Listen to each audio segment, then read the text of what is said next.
Hamas اور اسرائیل کی جنگ بندی کا معاہدہ 3 مرحلوں میں مشتمل ہوگا۔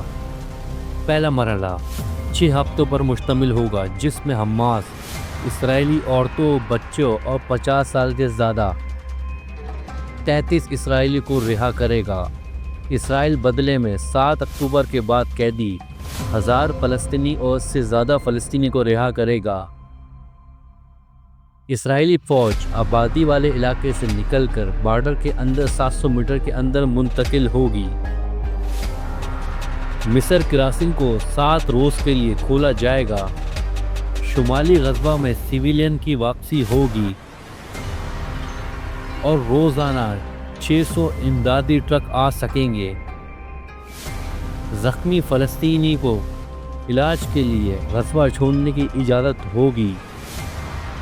اسرائیل مصر اور غزہ کے درمیان اپنی موجودگی کم کرے گا۔ دوسرا مرحلہ، اس میں حماس فوجیوں سمیت باقی قیدیوں کو رہا کرے گا۔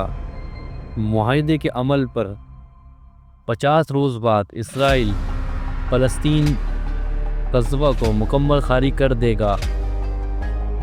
اسرائیل مزید فلسطینی قیدی کو چھوڑنے اور غزہ سے مکمل اپنی عدم موجودگی کو کم کرے گا اور اس کی میعاد کا فیصلہ حامی رضامندی سے کیا جائے گا۔ تیسرا مرحلہ، اس میں ہلاک اسرائیلی اور قیدیوں کی لاشیں واپسی کی جائیں گی۔ غزہ کا کنٹرول فلسطین اتھارٹی اور عالمی شراکت داروں کے پاس ہوگا۔ یہ تھا جو دنیا کے اس ٹائم جس معاہدے کا چرچا ہو رہا ہے، جس کے لیے خوشیاں منائی جا رہی ہیں، پر اس کے برعکس جو ہمارے نبی پاک صلی اللہ علیہ وسلم کی حدیث ہے وہ میں آپ کو سنانے لگا ہوں۔ وہ وقت آنے والا ہے جس میں دوسری امتیں تمہارے خلاف ایک دوسرے کو بلائیں گی، جیسے کھانے والے پیالے پر ایک دوسرے کو بلایا جاتا ہے۔ پوچھنے والے نے پوچھا، یہ ہمارے ان دنوں کمی اور قلتوں کی وجہ سے ہوگا؟ آپ صلی اللہ علیہ وسلم نے نہیں فرمایا، بلکہ تم ان دنوں بہت زیادہ ہوگے، لیکن جھاگ ہوں گے جس طرح سیلاب کا جھاگ ہوتا ہے۔ اللہ تعالیٰ تمہارے دشمن کے سینے سے تمہارا خوف نکال دے گا اور تمہارے دلوں میں وہم ڈال دے گا۔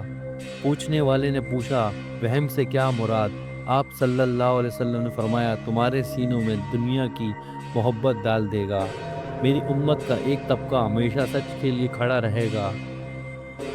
اس طبقے کو دشمن کوئی نقصان نہیں پہنچا پائے گا جب تک اللہ کا حکم نہیں آ جاتا، جب تک وہ اس کو فتح نہیں کر لیتے۔